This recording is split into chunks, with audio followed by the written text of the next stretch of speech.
hurmati erkakni qachonki tushib ketgandan keyin ayol kishi kerak bo'lsa so'kadi, kerak bo'lsa sansiraydi, kerak bo'lsa baqiradi. Nimaga? Chunki gapirayotgan gapi qilayotgan ishiga to'g'ri kelmaydi. Qilayotgan ishi gapirayotgan gapiga to'g'ri kelmaydi. Erkak kishi shuni hisobiga obro'sini yo'qotib qo'yadi. Belabzlik va betofiqlik deydimi? Shu narsalar hurmatni yo'qolishiga olib keladi. Erkak kishi aytdimi, va'da berdimi, qilish kerak. Qilmadimi, obro'si, hurmati yo'qoladi. Bo'ldi, mana shu asos o'zi.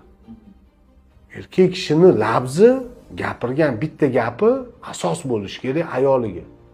Ayoli undan ozgina o'sha gapini eshitib, bu hozir menga dag'dag'a qilib qo'ymasin. Men senga hali ko'rsatib qo'yaman demasin.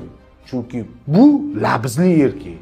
Bu gapirdimi qiladi deb ichidan qo'rqib turish kerak. Ana o'sha haqiqiy erkak bo'ladi.